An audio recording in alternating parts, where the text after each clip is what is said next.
kubabwira impamvu yabyo. Itangiriro 18 umurongo w'16 17 18 n'uw'19.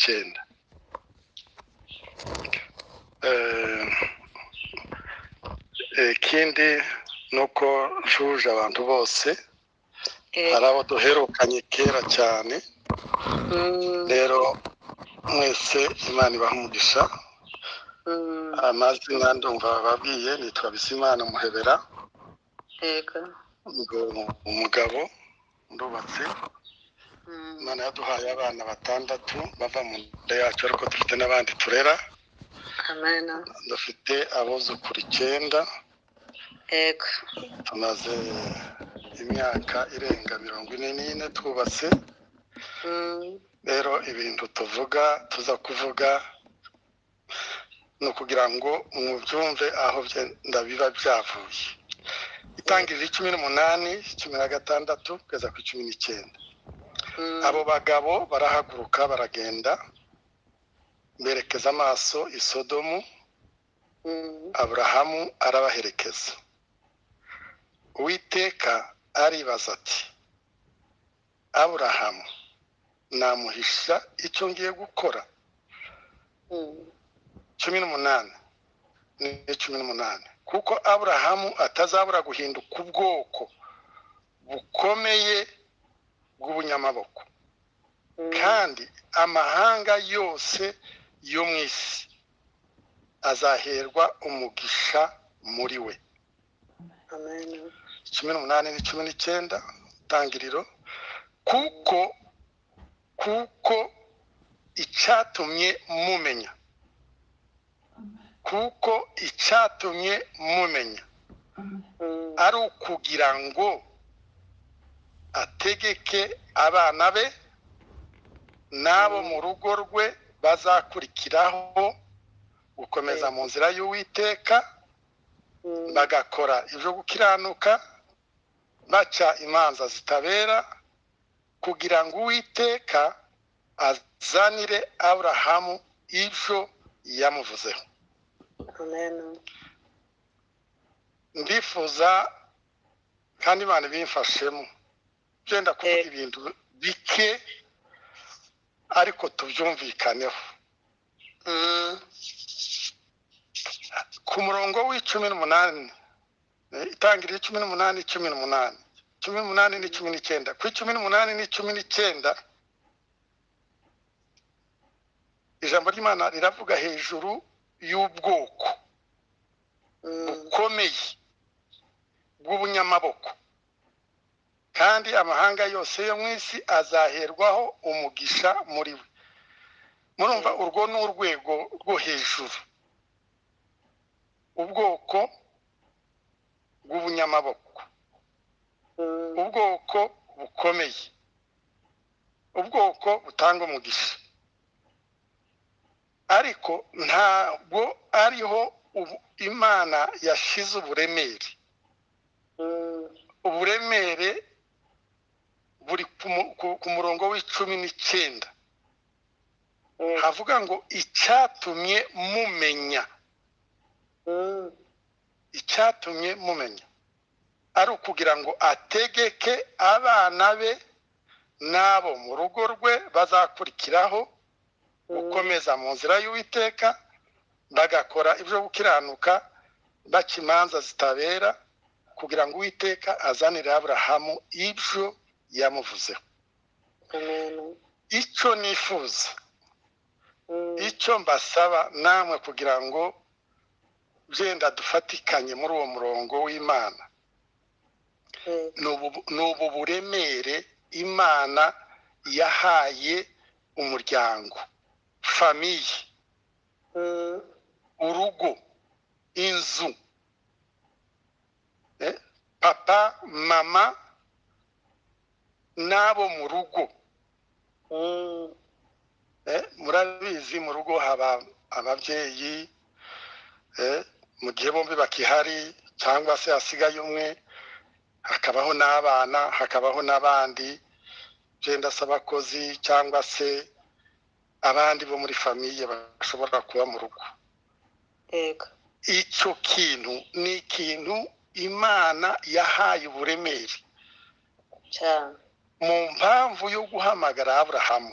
Nicyo kintu yamubonagamo, yuko ikintu cy'umuryango, ikintu cya famiye, ikintu cyiwiwe hariya hasi, hariya mu ipfundo ry'ibintu, yuko hagomba gutungana. amen Icyo kintu ni ikintu kibuze mu bantu benshi. Abantu baraguruka bakaja ku rwego rw'ubwoko, ariko hasi hariya hari Imana igaragaza mu itangiriro ry'ibintu ku 18 ku 19 ngo icyatumye mumenya ni ukugira ngo ategeke abana be n'abo mu rugo rwe bazakurikiraho gukomeza mu nzira y'Uwiteka, bagakora ibyo gukiranuka, baca imanza zitabera, kugira ngo Uwiteka azanire Aburahamu ibyo yamuvuzeho. Iki kintu ubu buremere bwa hasi muri famiye, mu muryango, abantu benshi ntabwo babufite. Kandi Imana iratuzi, izi ko abantu badashyira uburemere ku kintu cy'ibanze. Icyo kintu yakibonyemo Aburahamu, yuko uyu muntu arumva nk'uko mbyumva uburemere ku muryango. Ese mwebwe iyo mwitegereza abagabo n'abagore ba kino gihe, mubona ibintu bijyanye n'umuryango babishyiraho uburemere, cyangwa uburemere babushyira ku bintu byo hirya y'umuryango? Njyewe nkunze gukurikirana imiryango cyangwa se abashakanye, ugasanga hari umuntu mu rusengero ahasengera, afite ibiti, wa mugani, afite imyanya nk'itanu. Ni wa muntu w'abantu bose bahurumbira.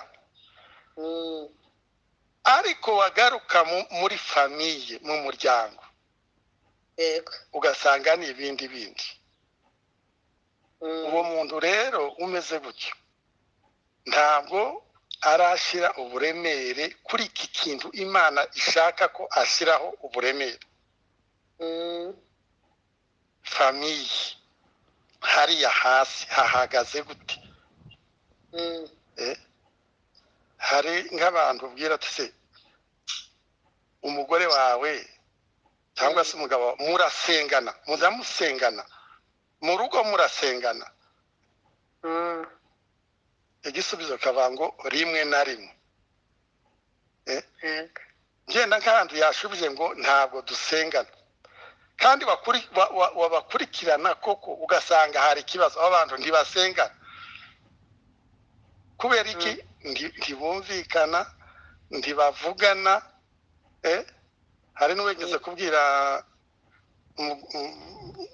umugenzi we amusaba umwanya wo kuganira, aramubwira ngo nguhaye iminota 5. Bavandimwe, iminota 5 ushaka ko muganira n'umuntu, umugabo wawe cyangwa umugore wawe, mwaba muvuze iki? Ariko uwo muntu ni umuntu utanga umwanya we wose ku bintu byo hanze. Ndavuga hanze, no kuvuga ngo hanze ya famiye, hanze y'umuryango. Ku rusengero ni wa muntu wicarana n'abantu bakabaha umwanya we, ariko ntawe abo babana,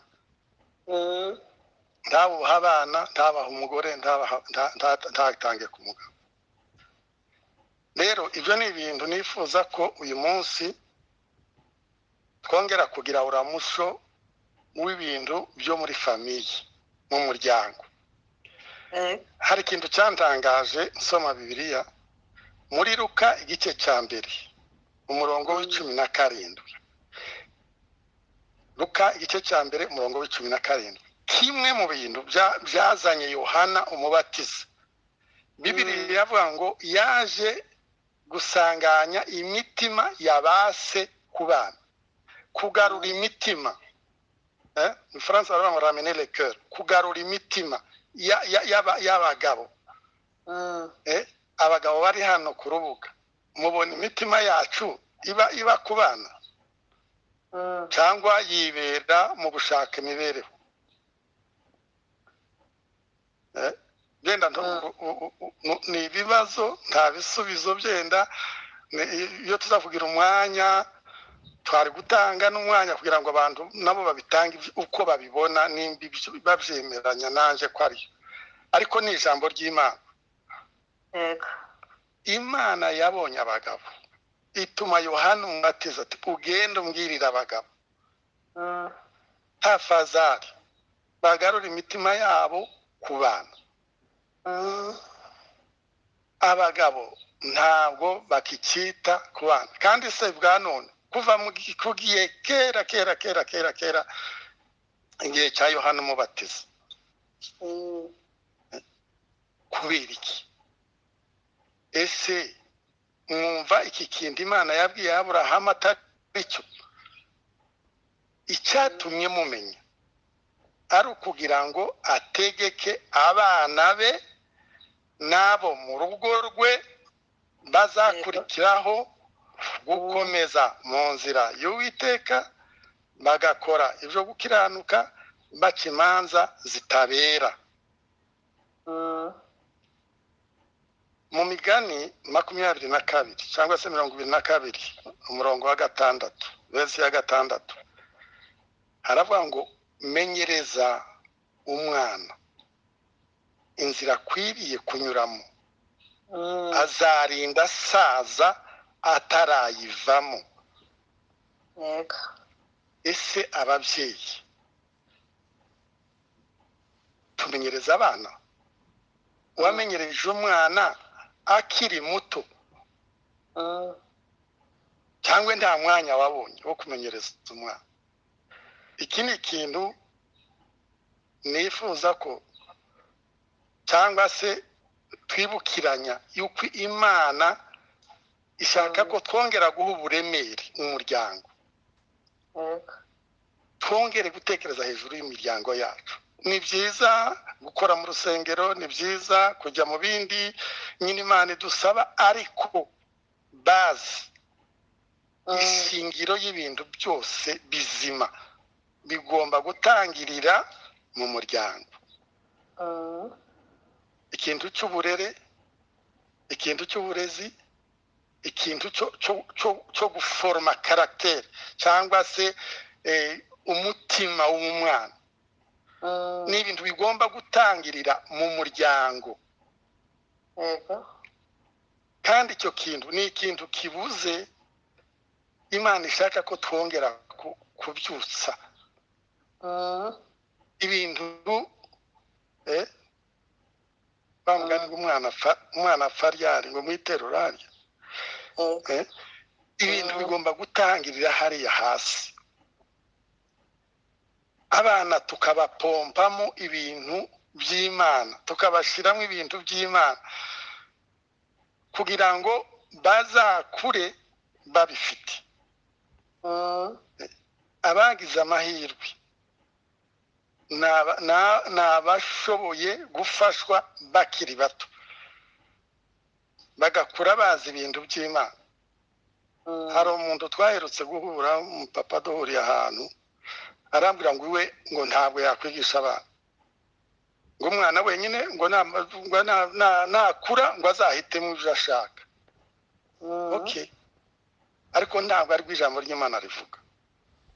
Umenyereze umwana akiri mutoya, utegeke umwana, umwereke akurikira, azarindagira gute? Asaza atarayivamo. Icyatumye mumenye icyo kintu cyo guha uburemere umuryango ni ikintu twakagombye kwikubita agashyi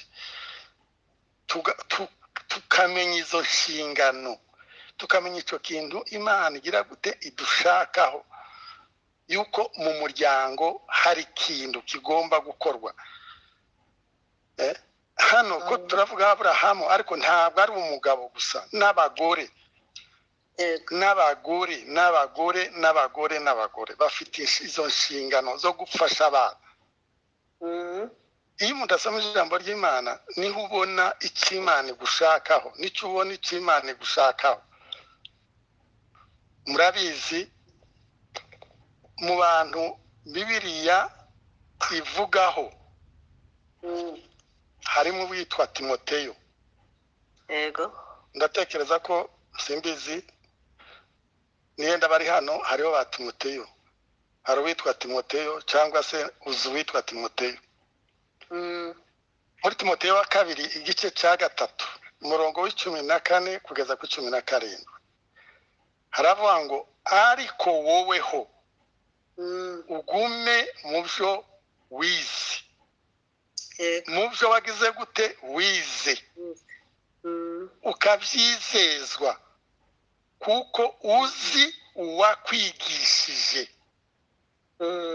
Aho ni ku murongo w'13, Timoteyo wa kabiri 3:14. Uzi uwakwigishije. Aha, twebwe abari hano hari umuntu wakwigishije cyangwa nawe wakuze gutyo? Mu bushake bw'Imana nuko hakagombye kubona abigisha abandi. Ku murongo w'15, kandi uzi yuko uhereye mu buto bwawe, uhereye ryari? Mu buto bwawe wamenyaga ibyanditswe byera bibasha kukumenyesha ubwenge bwo kukuzanira agakiza gaheshwa no kwizera Kristo Yesu.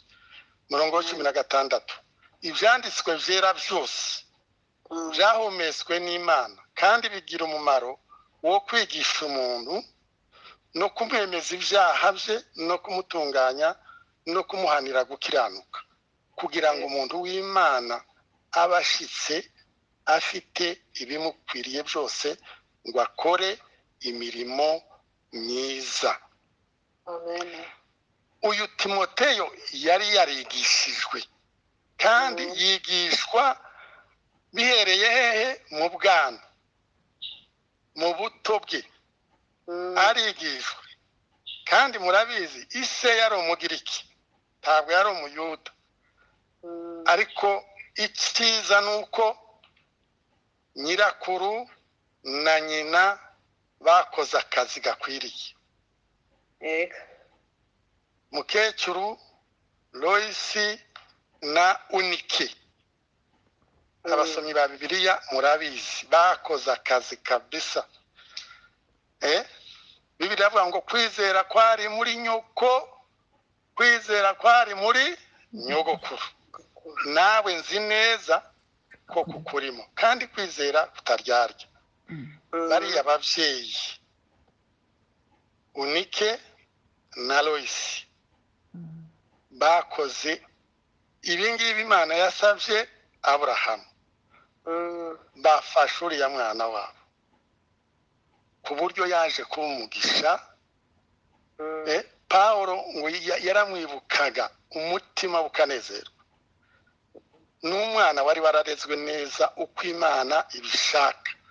Yari yarigishijwe ibyanditswe byera, arabimenya akiri muto. Kandi ikintu umuntu yiza akiri muto ntigishobora kumuvamo. Hari ibintu ntushobora guhinduka pe. Ndibuka kera nkiri umwana, mama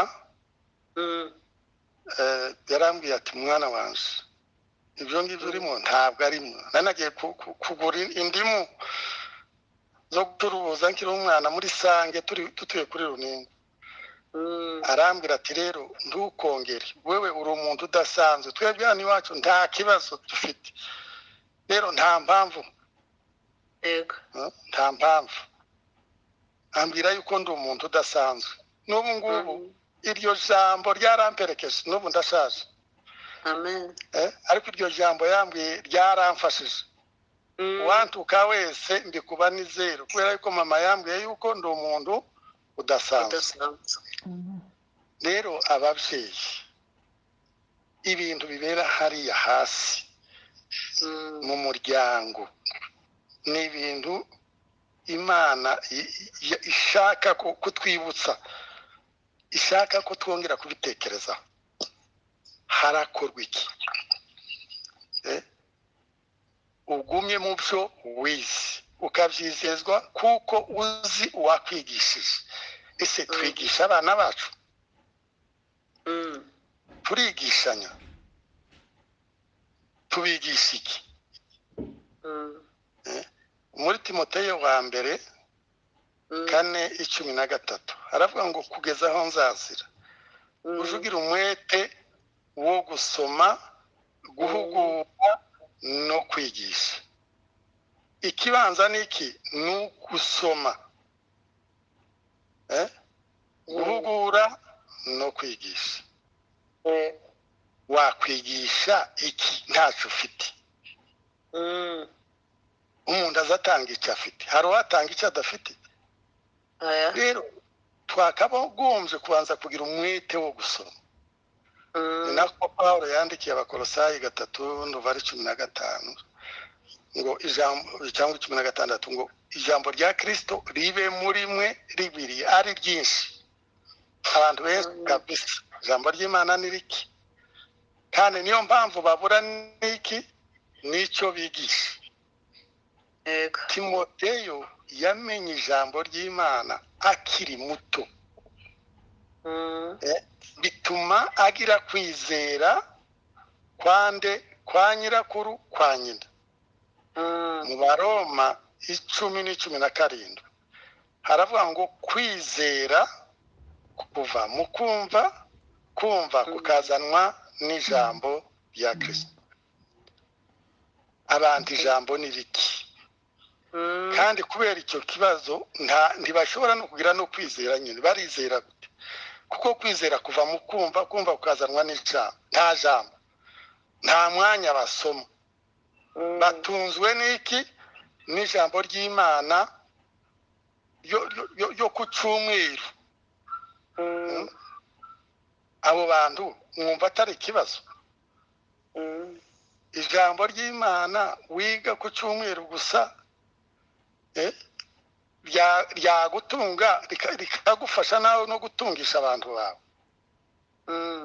Ni byiza ko dukurikiza iyo nama, umwete wo gusoma.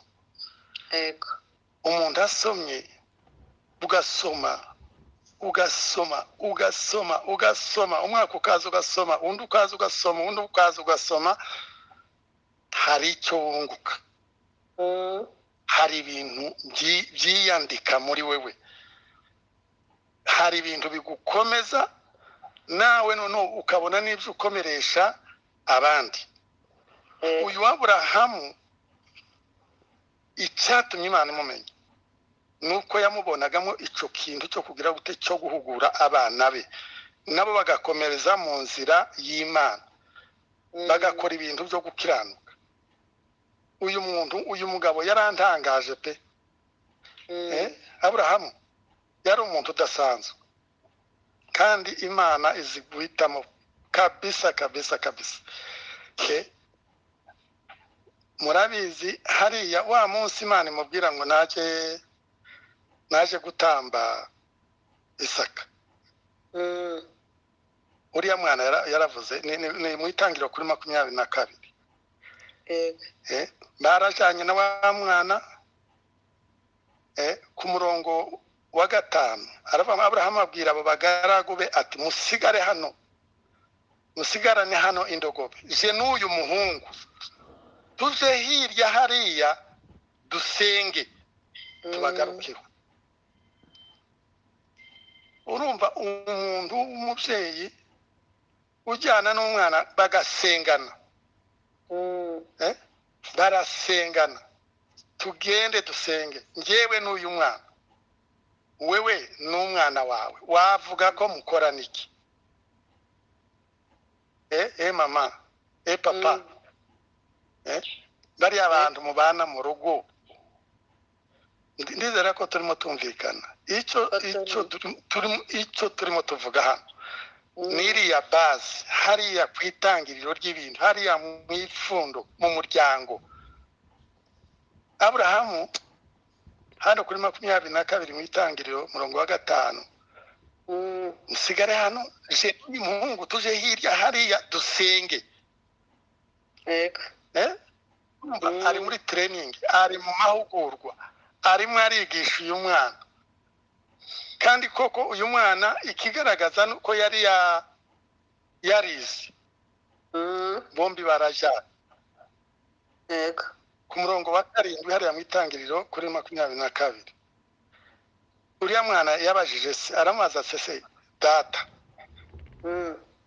aramwita ati ndakwitaba mwana wanje aramubaza ati dore umuriro n'inkwi ngibi ariko umwana w'intama uri he w'igitambo cyo koswa icyo kibazo ni cy'umwana wasobanukiwe ibyo bintu ntiyabibaza atabizi ibyo bintu yari yarabimenye ayo ni amahugurwa ibyo ni ibintu bigomba kubera muri famiye ni ibintu bigomba kubera mu muryango ni ibintu bigomba kubera mu rugo icyo ni ikintu Imana ishaka ko twongera gutekereza urugo rufite uburemere bungana gute mu mutima wawe urugo rufite uburemere bungana gute mu mutima wanje iyo witegereza abantu ubona ingo zifite uburemere bungana gute nababwiye yuko mu by'Imana yabwiye Yohana umubatiza hariya muri Luka igice cya 1 umurongo wa 17 yaramubwiye ugende ubwira abagabo bagarura imitima yabo ku bana imitima y'abagabo yaba twari dutanze umwanya byenda ngo bavuge aho imitima y'abagabo iba yewe n'abagore baratuzi bazi ko imitima yacu itaba ku bana iba ku bindi bintu uriruka inyuma y'amafaranga uriruka inyuma y'ibiki kandi ukumva ntacyo utakoze ukaza ukabiterera imbere yabo ariko muri Matayo igice cya 4 umurongo wa 4 no muri Luka igice cya 4 umurongo wa 4 iryo jambo ni rimwe haravuga ngo umuntu ntazabeshwaho n'umutsima gusa azabeshwaho n'amagambo yose ava mu kanwa k'Imana abagabo imitima yabo iba ku mitsima gusa imitsima ni iki ni kwa kundi ushakisha amafaranga kugira ngo umwana wawe yige neza yigire mu mashuri meza ni kwa kundi dushaka ibintu kugira ngo abana bacu barye neza bambare neza bamere neza bagire neza ariko ibyo ngibyo byose ntibyatunga umwana byonyine gusa ikikenewe n'iki ni umutima gufasha umutima w'umwana kandi ntiwamufashisha biriya byo kurya ngo amata isombe ibiki za anniversaire oya ntabwo bihagije umwana agomba gupakizwamo ibintu by'Imana ijambo ry'Imana rikaba ryinshi nka kuriya kwa Timoteyo impamvu yabaye umugisha no kuri Paulo nuko ngo yamenye yari yigishijwe akiri umwana ese dufata umwanya wo kwigisha abana bacu ubushake bw'Imana muzi njyewe ntuye hano mu Rwanda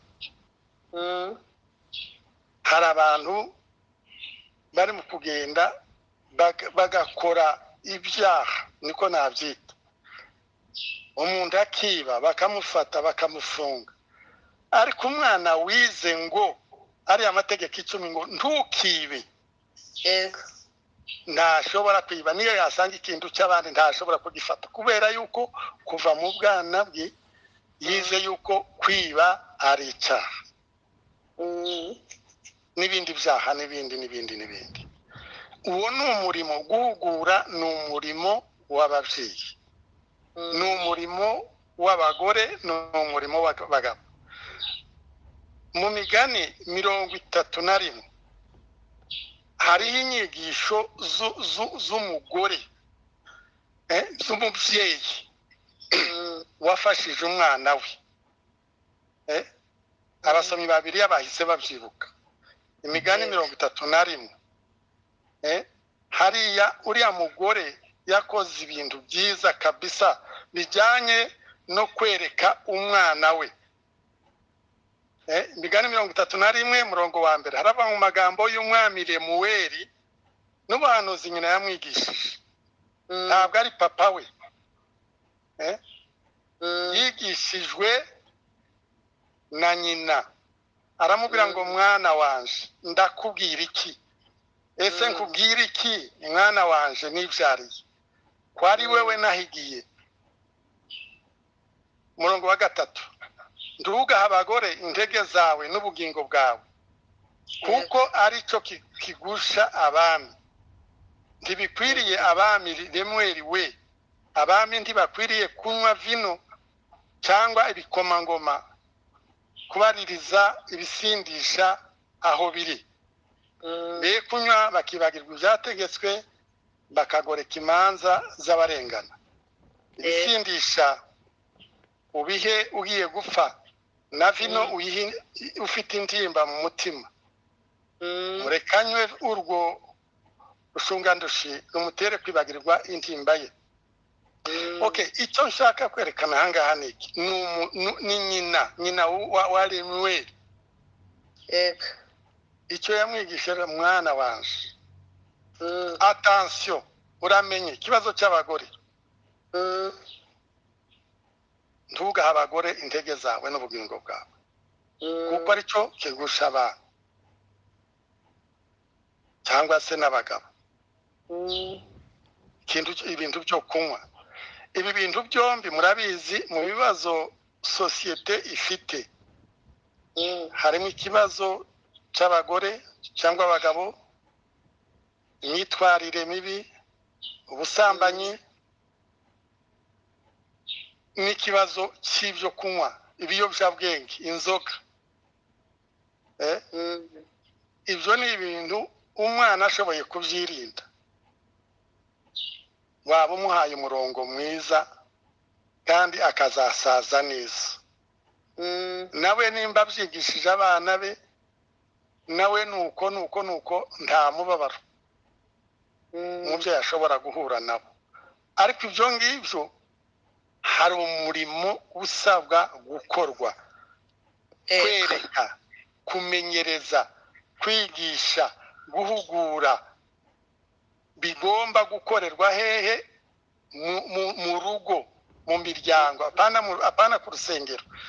Urusengero rufite uruhare rwabyo, ariko ibintu byo mu rugo niho ibintu, kubera ko abantu badasenga. Ikanisa ryo mu rugo mukaririmba, mugasenga, abana bakabwiriza, abana bagafata imirongo y'ijambo ry'Imana, ariko mu rugo.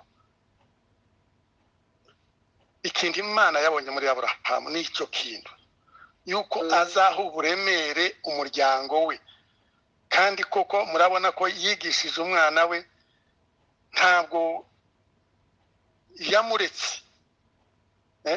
Ahangaha mu Itangiriro 22 hari ikintu cyiza nashimye pe. Muzi ko Aburahamu yikoreje Isaka inkwi. Niwe wikoreye inkwi bagiye gutanga igitambo.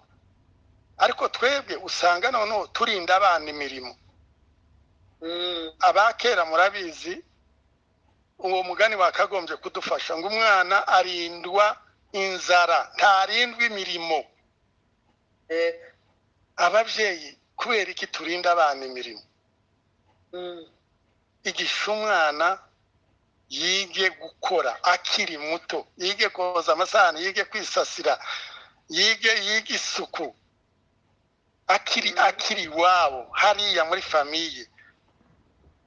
Kuko hari abafite ibibazo mu miryango yabo kubera iki ntibize gukora. Yego. Abantu bakuru murabizi ijambo akaregerege. Muraryumva pe. Akaregerege ni umuntu udashaka kugira ikintu akora, ariko nawe impamvu atashaka gukora nuko niko nyine yareze. Arakora gute? Arakora ashaje, atarize gukora akiri mutoya. Hano no mu rugo hari ibibazo bigenda ugasanga hari umugabo udashaka gukora, agashaka ngo umugore ari gukora. Icyo ni ikibazo.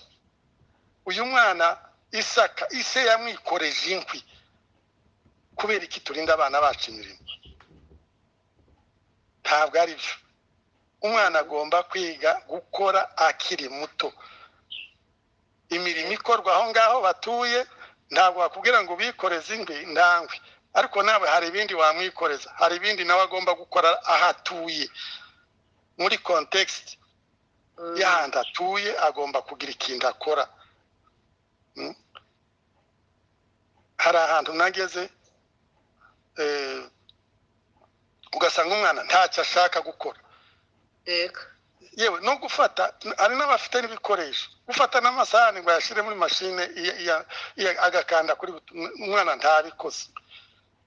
Ntabwo ari umwana agomba kwiga gukora, kuko ni ibintu bizamufasha ngo azarinda asaza atarabyibagirwa.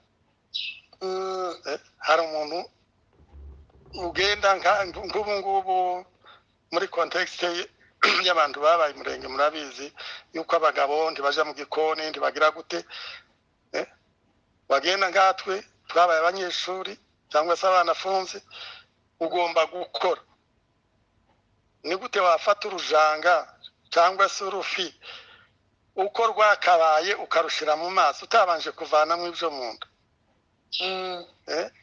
Icyo kintu iyo urangije nimba ari umukeke uhita uwumena kubera yuko impumuro yabo ibintu byo mu nda watetse utabivanyemo ntiwarya rwa rufi kandi urufari rwiza. Impamvu utazi guteka ntibakweretse, ntiwamenyerejwe.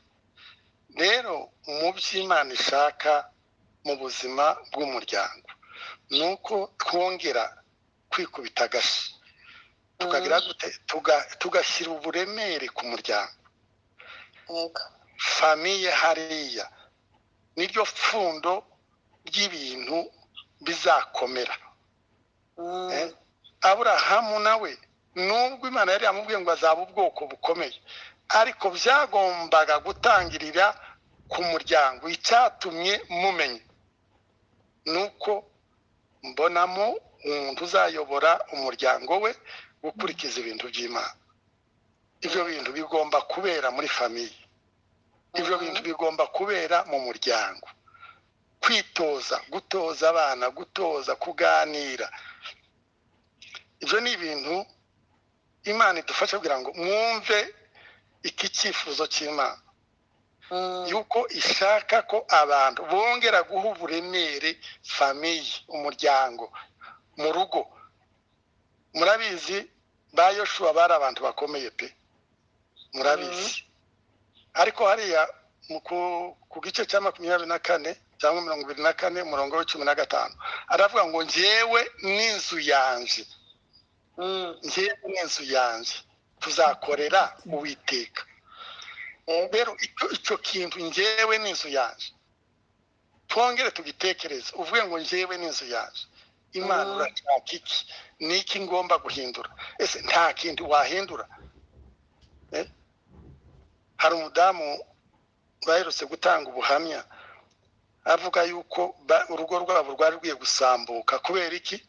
Barashakanye n'umugabo buri mugoroba bakagira undi musore w'inshuti yiwe bakagenda bakabiyo akagaruka umugore yarambiwe kandi akamubwira ngo ntugomba kurya ugomba kuntegereza yego byo kurya barangije guteka nimba ari saa moya z'ijoro umugore yicara ageze saa yine saa tanu koko nibyo impamvu niki nuko uwo mugabo ataba yamenye agaciro kiki k'umuryango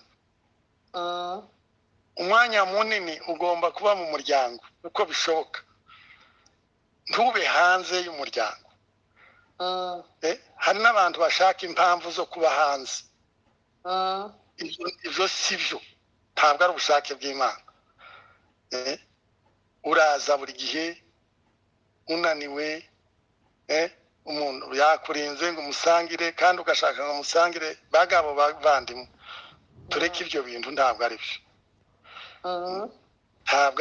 ntabwo ari byo hari n'umudamu ugeze kumbwira arambwira ati yari yaravuze ngo nzatekera umugabo wanje uwo mudamu yarazi guteka ndamutekera umunsi wa mbere agarutse haba no kubikora wa kabiri wa gatatu ndavuga ngo kuva uyu munsi sinzongera azaza arya ibyo umukozi yatetse kubera iki aramutegereza akamubura n'igihe yaje akaza yariye iyo ngiyo yagiye ugasanga noneho wa mugabo wenyine azanye umwuka mubi mu rugo uwo muntu bene uwo mugabo ntaba yahaye agaciro urugo rwe Imana idufashe kugira ngo twongere dutekereze duhe uburemere umuryango kuko mu bintu Imana yabwiye Aburahamu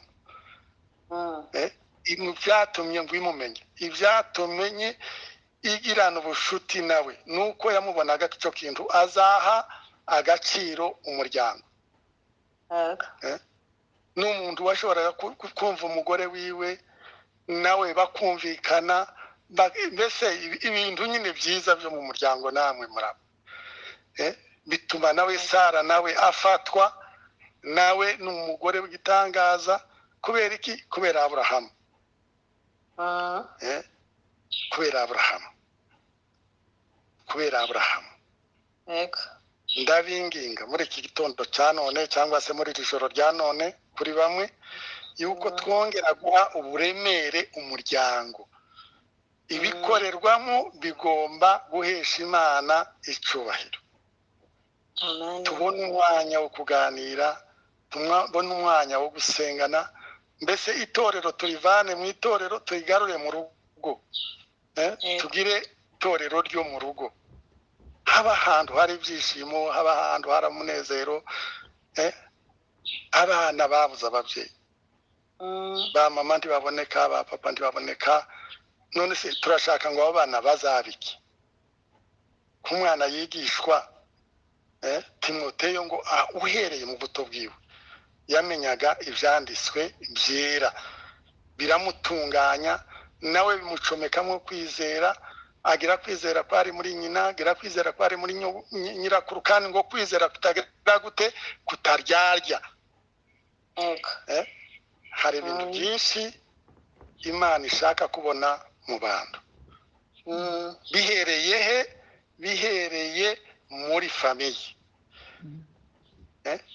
ikintu iyo umuntu asoma ijambo ry'Imana hari ibintu bigenda bikwigisha urabona hariya mu byakozwe n'intumwa igice cya mbere umurongo w'8 abahawe imbaraga z'umwuka wera bagombaga kugira ahantu batangirira ijambo ry'Imana riravuga ngo muzahera hehe Yerusalemu nimurangiza muji Yudaya nimurangiza muji Samariya mubone kugira gute kuja ku mpera z'isi ariko abantu ntibashaka gutangirira Yerusalemu barashaka kuguruka ngabo Yudaya ngabo Samariya ngabo ku mpera z'isi ariko tugaruke Yerusalemu tugaruke mu miryango turebe ibihaye gukorerwa mu muryango menya mwana niba yakoze devoir niba ngibi byo mu buzima bwa hano mu isi bisaba gukurikirana umwana ukurikiranwa atandukanye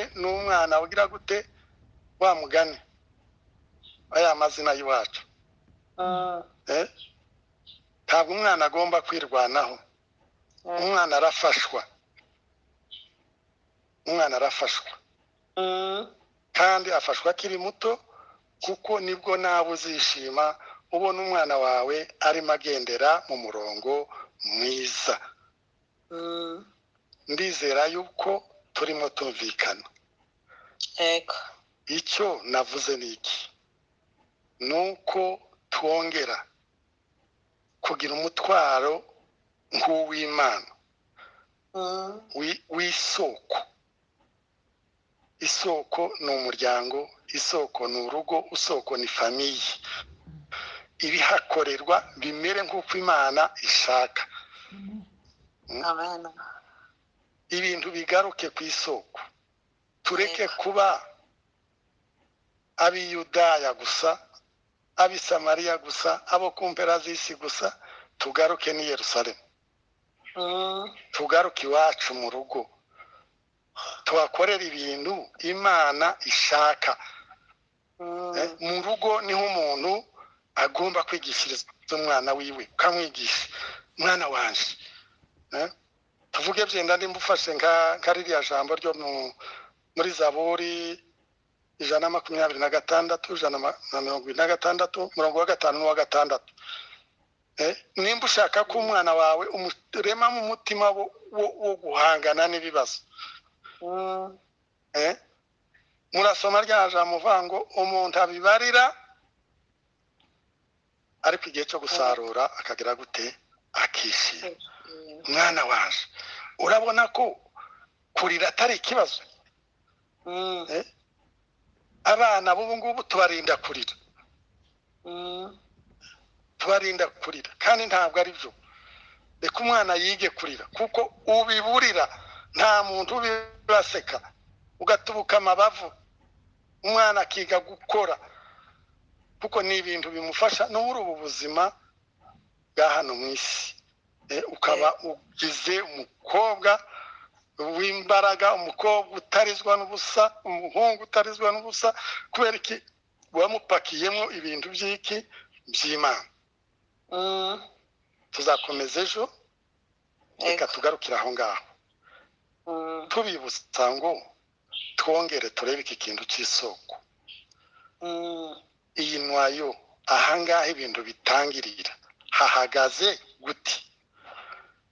Iyo mubireba mwebwe mubona ariko byakagombye kumera. Abantu babaye yulu hejuru.